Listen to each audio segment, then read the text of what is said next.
Eu, Guilherme Lincoln, dando continuidade à nossa maratona VUNESP de resoluções de questões de direito processual penal, aqui em nossa última rodada, desvendando essa banca que tem um viés legalista, um hábito de cobrar questões mais voltadas para o texto da legislação, e hoje não vai ser diferente. Questões estritamente previstas nos códigos, na Constituição Federal e nas leis penais extravagantes, com um toque especial de doutrina, a depender do caso apresentado. Vamos lá?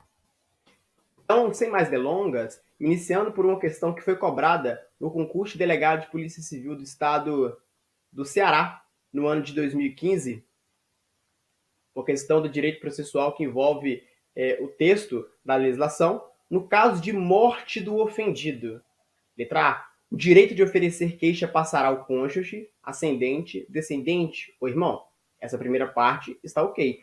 Alguns professores, doutrinadores, costumam apresentar um mnemônico chamado CADI, para que haja a memorização dos que integram a linha sucessória do direito de oferecer queixa. Eu particularmente não gosto de mnemônicos. Ocorre, entretanto, que este é bem fácil de ser memorizado, decorado e auxilia bastante na análise de questões como essa, que envolve exclusivamente o texto da legislação. Faça a ressalva de que o STJ parece caminhar no sentido de que, na verdade, haveria mais um C para abranger o companheiro. Há, inclusive, um julgado do órgão especial do Superior Tribunal de Justiça apreciando uma ação penal envolvendo pessoas detentoras de foro, de prerrogativa de função na Corte Cidadã, em que se decidiu pela extensão desse direito sucessório ao companheiro, muito embora haja crítica doutrinária nesse sentido, considerando que trata-se de uma lei processual penal híbrida e, como tanto, não haveria lugar para uma analogia equiparando o cônjuge ao companheiro, apesar, é claro, da Constituição Federal de 1988 fazer essa equiparação. Então, fica essa ressalva. O STJ parece estender o conceito de cônjuge para abarcar o companheiro no que diz respeito à legitimidade para o ajuizamento da ação penal privada, em caso de morte ou declaração de ausência do ofendido, mas a doutrina ainda tem um pé atrás com isso, considerando os impactos processuais penais na matéria, por prejudicar o réu numa questão envolvendo a pretensão punitiva. Certo? Entretanto que, na análise da questão, verifica-se que a segunda parte está equivocada. Nos crimes de ação privada, o juiz, a requerimento da parte que comprovar sua pobreza, instaurará de ofício a ação penal? Ora, o sistema processual penal adotado é o acusatório. Ao menos é o que se extrai do artigo 129, inciso 1 da Constituição Federal. O que só veio a ser implementado de modo explícito na legislação com o advento da Lei 13.964 de 2019, o pacote de crime, cujo artigo 3º-A é enfático. O direito processual penal brasileiro adota o sistema processual penal acusatório, de modo que o juiz, como regra, atua de modo inerte. Se ele não for provocado, não há falar em movimentação processual que interfere em direitos e garantias individuais. Ao juiz cabe única e exclusivamente o impulso oficial com atos de procedimentos no processo penal. Instaurar a ação penal é próprio dos legitimados para tanto, o Ministério Público ou o ofendido na qualidade de querelante, a depender da natureza da ação penal, se pública, condicionada ou incondicionada, ou se privada. Certo é, entretanto, que a letra A está equivocada. Letra B. O direito de oferecer queixa se extinguirá? Não. Transmite-se ao cônjuge, ascendente, descendente ou irmão e, a depender da posição que se adota, o STJ, como dito anteriormente, aparenta-se fazer essa extensão e estende-se também para o companheiro o direito de oferecer queixa no caso de morte ou declaração de ausência do ofendido. Segunda parte, nos crimes de ação privada, o juiz, a requerimento da parte que comprovar sua pobreza, instaurará de ofício a ação penal, a mesma justificativa do item anterior. Em respeito ao princípio ou ao sistema processual penal acusatório, não mais a falar no processo penal judicialiforme, aquele instaurado de ofício pela autoridade judiciária, porque isso, por óbvio, interfere em muito na sua imparcialidade, o que é próprio de um sistema de heterocomposição de conflitos. É necessário um terceiro subjetivamente desvinculado daquilo que lhe é apresentado para que haja uma melhor resolução dos fatos. Então, em respeito ao sistema processual penal acusatório e a dinâmica do Código de Processo Penal no tocante à transferência do direito de queixa, não há falar em correção dessa questão. Letra C. O direito de oferecer queixa passará ao cônjuge, ascendente, descendente ou irmão, É a disposição contida no artigo 31 do Código de Processo Penal. Os crimes de ação privada, o juiz, a requerimento da parte que comprovar sua pobreza, nomeará advogado para promover a ação penal. É o correto. Se não há defensoria pública disponível e se a parte comprova sua hipossuficiência, o juiz, em respeito ao sistema processual penal acusatório, não instalará de ofício a ação penal. Mas a lei confere uma possibilidade àquele que se interessa em promover uma ação penal privada e não dispõe de recursos para contratar um advogado particular. O juiz nomeia um advogado dativo, cujas despesas serão custeadas pelo Estado, de modo que a resposta se encontra correta, à luz dos artigos 31 do Código de Processo Penal e do artigo 32 também do Código de Processo Penal. Apesar disso, é importante analisar as demais assertivas para extirpar qualquer dúvida e resolver com exatidão a questão. Letra D. No curso da ação privada, declarar-se-á a extinção da punibilidade do ofensor se houver a morte do ofendido? Não. A transferência, a sucessão processual com ascendente, descendente, irmão ou cônjuge. Nos crimes de ação pública condicionada, o juiz, a requerimento da parte que comprovar sua pobreza, nomeará advogado para promover a ação penal? Pessoal, quem promove a ação penal de natureza pública, quer seja incondicionada, quer seja condicionada? O Ministério Público. O ofendido tem, no máximo, a condição de procedibilidade e delibera a respeito se é ou não conveniente que o órgão ministerial promova a ação penal de um crime contra ela praticado. Então não há falar em nomeação de advogado para promover a ação penal, considerando que a legitimidade ativa, em termos constitucionais e legais, é do Ministério Público. Letra E, estando errada a letra D, no curso da ação pública condicionada, declarar-se-á a extinção da punibilidade do ofensor? Novamente, a sucessão processual. O ascendente, descendente, irmão ou cônjuge assume a posição ocupada anteriormente pelo querelante ofendido, morto ou declarado ausente por decisão judicial. Nos crimes de ação pública condicionada, o juiz, a requerimento da parte que comprovar sua pobreza, nomeará advogado para a ação penal. A mesma justificativa desta última questão.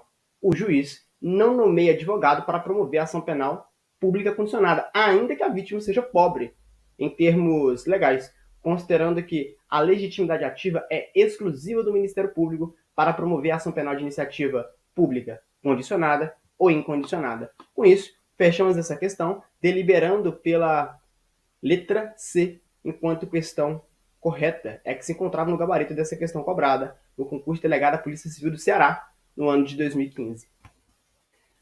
Prosseguindo, a próxima questão também foi cobrada no concurso delegado da Polícia Civil do Ceará, no ano de 2015, nos seguintes termos. Prescreve o artigo 6º, inciso 8 do Código de Processo Penal. Logo que tiver conhecimento da prática da infração penal, a autoridade policial deverá ordenar a identificação do indiciado. Perceba que aqui o código é um pouco ultrapassado ao tratar do indiciado antes mesmo da conclusão do inquérito policial, da lavratura do auto de prisão em flagrante. Na verdade, seria investigado pelo processo datiloscópico, se possível.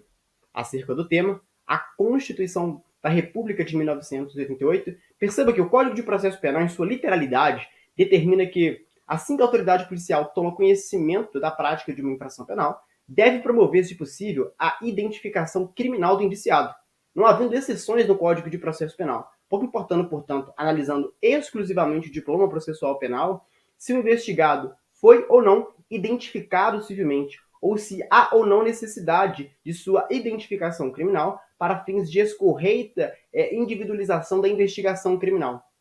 A respeito do tema, até 1988 era regra a identificação criminal, ainda que o indivíduo fosse civilmente identificado.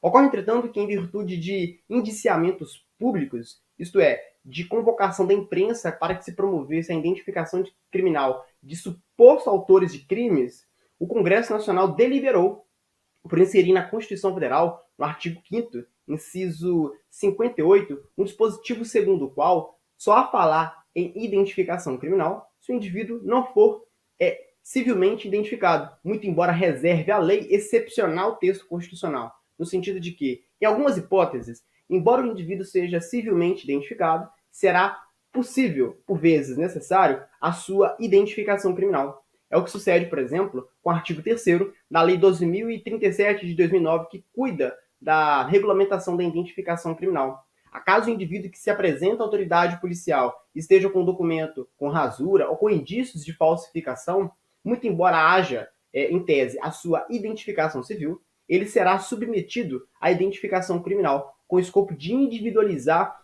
a investigação criminal e, posteriormente, é claro, o próprio processo penal, se este for superveniente ao inquérito policial.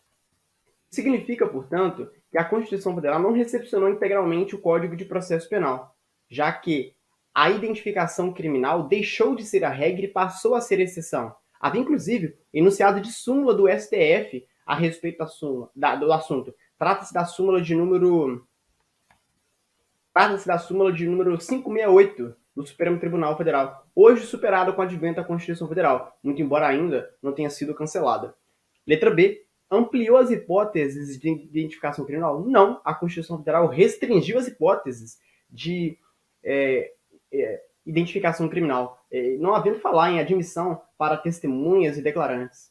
Letra C. Ampliou os métodos de identificação criminal, admitindo expressamente outros que decorram do progresso científico. Não há previsão alguma dessa da Constituição Federal, muito menos, é claro, no Código de Processo Penal. Letra D. Revogou totalmente dispositivo do Código de Processo Penal, não admitindo mais a identificação criminal. A questão até lida um pouco com o direito constitucional, já que no que diz respeito à dinâmica constitucional, não há falar em revogação, porque esta pressupõe a superveniência de uma nova legislação.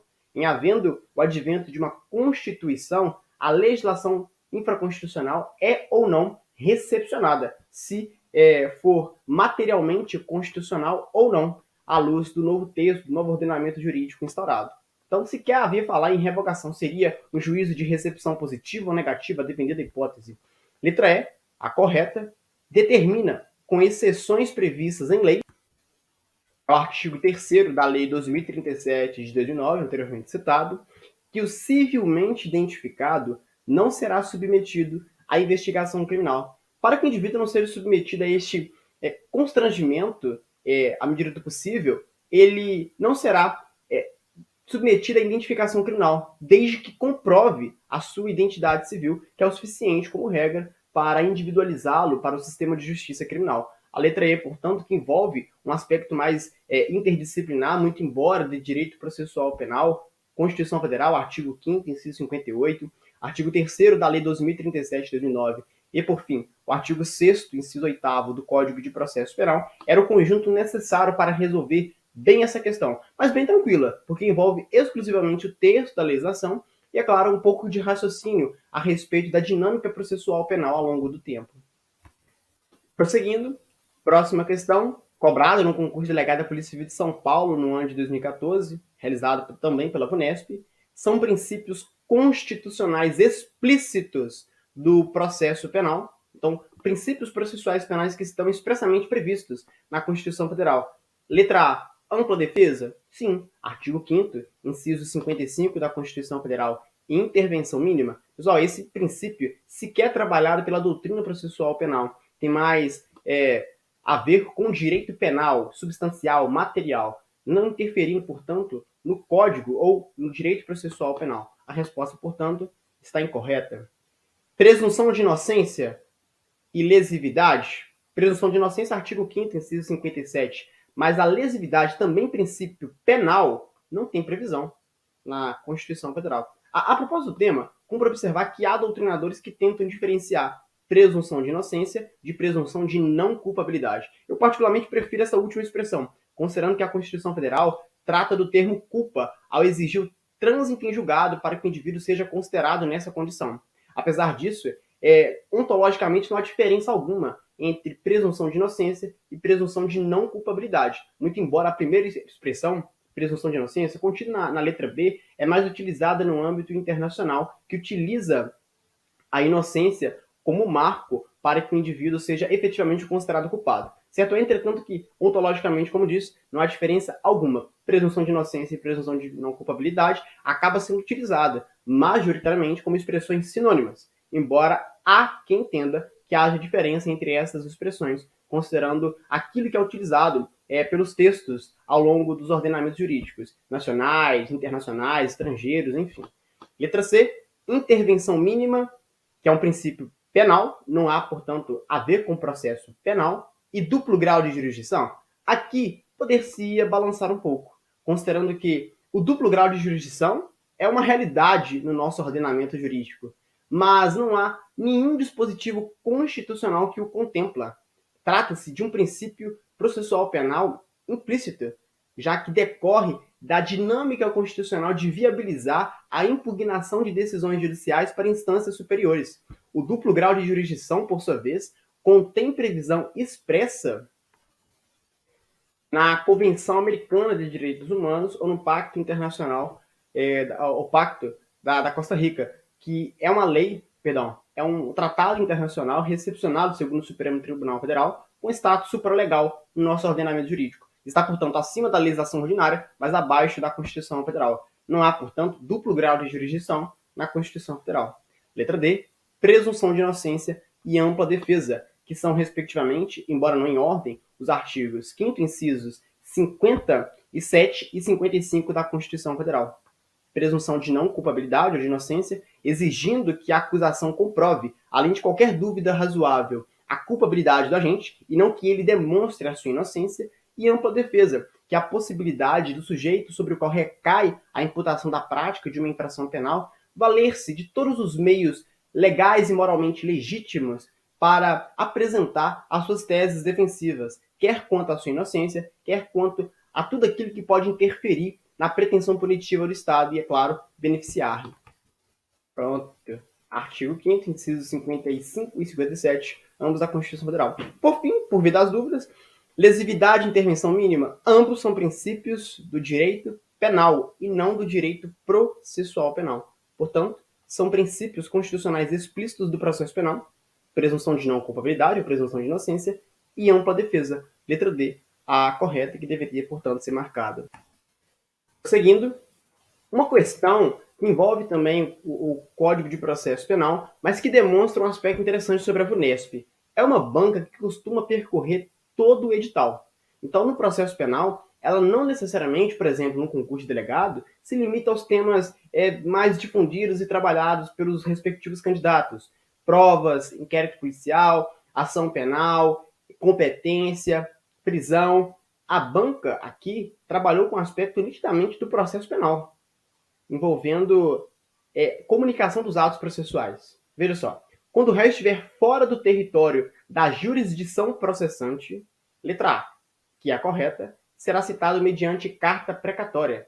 Aqui é o seguinte, o juízo que tem competência numa comarca, para que realize um ato processual penal em outra comarca, deve, mediante carta precatória, comunicar ao juízo da jurisdição onde o ato deve ser realizado. Salvo algumas exceções previstas na lei, como, por exemplo, comarcas limítrofes, para que haja uma maior agilidade do processo. Ocorre, entretanto, que, como regra, se o indivíduo não se encontra no território do juízo processante, ele será citado, se estiver no território nacional, mediante carta precatória. Se, porém, estiver fora do território nacional, o instrumento a ser utilizado é a carta rogatória, que envolve um ato de cooperação internacional.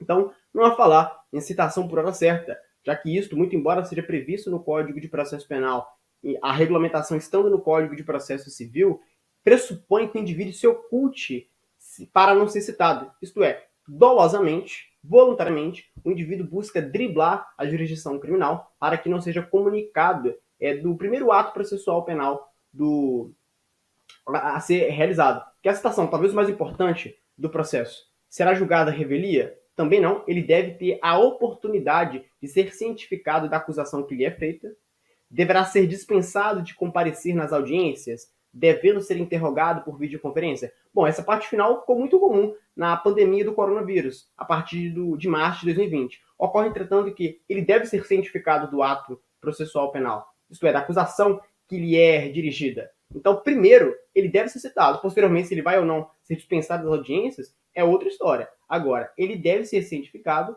da acusação, da imputação criminal que lhe é feita. Letra E, deverá solicitar que o processo seja remetido para a comarca de sua residência, a fim de que possa se defender melhor dos fatos que lhe são imputados na denúncia? Bom, aqui seria tornar o processo penal exclusivamente do réu, atendendo aos seus interesses. Isso, por óbvio, permitiria driblar o princípio do juiz natural, o que não encontra guarida no texto constitucional. Assim, à luz do artigo 353 do Código de Processo Penal, um indivíduo que se encontra no território nacional, mas não estar na abrangência do juízo processante, no processo penal, será citado por carta precatória. É o artigo 353 do Código de Processo Penal. Prosseguindo, com mais uma questão cobrada no concurso delegado à Polícia Civil de São Paulo, no ano de 2014, no delito de homicídio, o exame de corpo de delito, de início, o crime de homicídio, como regra, é um delito não transeunte, pois deixa vestígios materiais. Então, à luz do artigo 158 do Código de Processo Penal, o exame de corpo de delito deverá ser realizado, não podendo sua ausência ser suprida pela confissão do acusado, embora seja viável o exame de corpo de delito indireto, trabalhado por muitos como uma prova de natureza testemunhal. Então, o exame de corpo de delito, muito embora seja fundamental para a elucidação de um homicídio, não é indispensável para o oferecimento da denúncia, considerando que, por vezes, o corpo da vítima sequer é encontrado. Isso, entretanto, não inviabiliza o exercício da ação penal pelo órgão do Ministério Público, que pode denunciar o agente com base em outros elementos de prova. Aqui, no caso, o exame de corpo de delito indireto, autorizado pelo Código de Processo Penal. Então, a resposta está incorreta. Letra B, deve, em regra, ser realizado por perito oficial, portador de diploma de curso superior. É o quanto disposto no artigo 159 do Código de Processo Penal. Portanto, a letra correta é a B. Faça ressalva de que, não havendo perito oficial, o Código de Processo Penal exige que seja nomeado peritos ad hoc. Duas pessoas idôneas com curso superior, preferencialmente da área a ser realizada. Isto é, da área que abrange a perícia a ser realizada para a elucidação dos fatos. Letra C. É dispensável o caso de convicção do crime? Como se disse, o artigo 158 do Código de Processo Penal é clara. A confissão do acusado não supre a realização do exame de corpo de delito. Então, se se trata de um delito não transeunte, que deixa, portanto, vestígios materiais, é indispensável a realização do exame de corpo de delito, não podendo supri-lo a confissão do acusado, muito embora é possível supri-lo uma prova testemunhal, também chamada por alguns, embora haja divergência, de exame de corpo de delito indireto. Letra D. É dispensável caso existam outras provas da prática delituosa. Ainda que haja outras provas, se for possível realizar o exame de corpo de delito, ele não é dispensável, ele deve ser realizado. E, por fim, deve ser realizado por 2 peritos médicos pertencentes ao Instituto Médico Legal. O Código de Processo Penal, há muito, exige que apenas um perito oficial realize o exame de corpo de delito. A falar em 2 peritos, no caso, ad hoc, na hipótese em que não há perito oficial, situação em que nomear-se-á pessoas idôneas, portadoras de diploma de curso superior, preferencialmente da área que abrange a perícia a ser realizada. Então, a resposta da letra E está incorreta, e a letra B é a que deveria ser assinalada à luz do que é exigido pela VUNESP nessa questão que foi cobrada no penúltimo concurso de delegado de polícia em São Paulo. Prosseguindo, questão cobrada no concurso de delegado da Polícia Civil de São Paulo, no ano de 2014, o minucioso relatório policial, que encerra determinado inquérito, conclui pela ocorrência do crime de estelionato praticado por X. O promotor de justiça, entretanto, com base nas descrições contidas no referido documento, denuncia X pela prática do crime de furto mediante fraude, ao receber a peça acusatória o magistrado. De início, é oportuno consignar que o inquérito policial é um procedimento administrativo de natureza preparatória, presidido pelo delegado de polícia, cujo objetivo é identificar fontes de prova e elementos de informação a respeito de indícios de autoria e da própria existência da infração penal, com o objetivo de subsidiar ulterior ação do titular da ação penal, que, como regra, é o Ministério Público. No caso, cuidando-se de uma infração penal de natureza pública, aqui em 2014, tanto o estelionato quanto o furto mediante fraude eram de ação penal pública incondicionada, o titular da ação penal, portanto, é o Ministério Público, que deliberou, quando da recepção dos autos do inquérito policial, por modificar o juízo de tipicidade realizado pela autoridade policial. É certo que o indiciamento é privativo da autoridade policial. O Ministério Público não pode realizá-lo. Ocorre, entretanto, que o dominus litis, o titular da ação penal, tem a prerrogativa de não se vincular àquilo que é trabalhado pela autoridade policial no curso da etapa investigatória. Então, se o promotor de justiça, representante do Ministério Público, deliberou por alterar o juízo de tipicidade, outra razão não há, senão o juiz, senão rejeitar a inicial acusatória, recebê-la e ordenar a citação do acusado para que este apresente sua resposta à acusação. Analisando as assertivas a partir de então, letra A, deverá, em juízo preliminar, modificar a classificação jurídica do crime feita na denúncia, a fim de que fique em consonância com o relatório policial, sob pena de inépcia da denúncia. Não há essa previsão no Código de Processo Penal. Como regra, a emendatio libere é realizada após a instrução processual penal.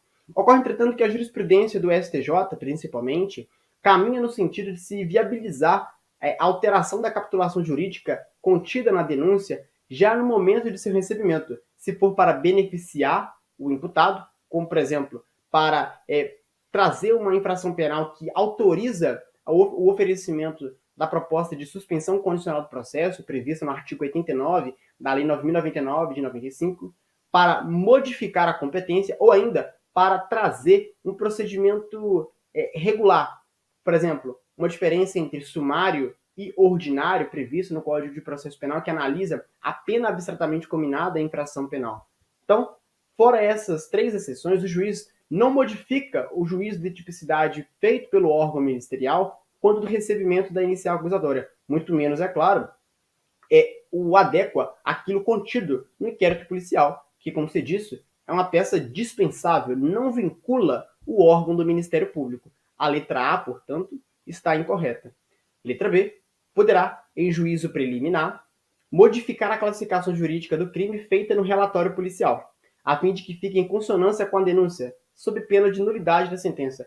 É irrelevante a capitulação jurídica feita pela autoridade policial à luz da cognição do magistrado, já que, se o órgão do Ministério Público apresentou uma capitulação distinta daquela contida no relatório realizado pela autoridade policial, vale esta última, isto é, a posição do órgão ministerial que é o titular da ação penal. Então, como o inquérito é dispensável no bojo do processo penal, não há falar em adequação do inquérito à denúncia, muito menos a recíproca, isto é, da denúncia ao inquérito policial. Toca o barco. Letra C, considerando que a B está equivocada, poderá devolver os autos ao delegado de polícia responsável, caso entenda que a classificação do crime deva ser retificada. É irrelevante, novamente. Se o órgão do Ministério Público promoveu a alteração do juízo de tipicidade, vale o que o representante do parquê deliberou, pouco importando a posição da autoridade policial a respeito dos fatos, já que esta não tem um condão de vincular o titular da ação penal. Letra C, equivocada. Letra D, se não a rejeitar preliminarmente, deverá receber e ordenar a citação de X para responder à acusação por crime de furto mediante fraude. É a resposta correta, já que o Ministério Público, diante dos fatos apresentados no bojo de inquérito policial, observou que não há falar em estelionato, mas sim em furto mediante fraude. Pode ser que após a instrução processual penal, o próprio Ministério Público peça para desclassificar o crime para estelionato, cuja pena é menor, ou o próprio juiz, promovendo uma emendatio libere, assim delibere. Mas certo é que, nesse juízo de cognição sumária, no início do processo penal, o juiz ou rejeita a inicial acusatória ou a recebe e ordena a citação do acusado para apresentar resposta à acusação, não havendo vinculação alguma com aquilo previsto no inquérito policial. A letra D, portanto, é a resposta correta. Analisando, por via das dúvidas, a letra E, deverá devolver os autos ao delegado de polícia responsável pelo relatório, novamente, equivocado. Vou me colocar aqui em cima para que seja possível a leitura, a fim de que seja feita a retificação da classificação do crime, sob pena de inépcia da denúncia. A letra E é muito comum, a C e a B, daí porque ambas estão equivocadas. Deveria marcar, portanto, a letra D, que é a resposta correta. Prosseguindo, sem delongas, para a próxima questão, cobrada também no concurso delegado da Polícia Civil de São Paulo em 2014, A respeito do direito ao silêncio do acusado no inquérito policial, é correto afirmar que, letra A, não importará em confissão, mas em presunção de não culpabilidade? A resposta é incorreta, considerando que o direito ao silêncio é a prerrogativa de que dispõe o investigado, o acusado, ou todo aquele sobre o qual recai a suspeita da prática de uma infração penal, de promover uma autodefesa passiva, isto é, de não colaborar ativamente com os órgãos persecutórios na elucidação de fatos em tese por ele praticado. Então, não há falar em presunção de não culpabilidade, já que o silêncio não pode ser utilizado como elemento para formar um juízo de convicção a respeito da prática da infração penal pelo suspeito. Letra B. Importará em confissão? É óbvio que não. O direito de silêncio, prerrogativa contida no artigo 5º, inciso 63, não importa em confissão, de modo que compete aos órgãos persecutórios, notadamente ao titular da ação penal, comprovar, além de qualquer dúvida razoável, isso inclusive vai ao encontro do princípio da presunção de inocência ou de não culpabilidade, isto é, a culpabilidade do agente, e não que ele comprove a sua inocência. Assim, a letra B está equivocada. Letra C, importará em confissão, pelos mesmos motivos aqui expostos, está equivocada, exceto se o acusado manifestar o direito constitucional de somente falar em juízo. É irrelevante. Letra D, não importará em confissão. Perfeito.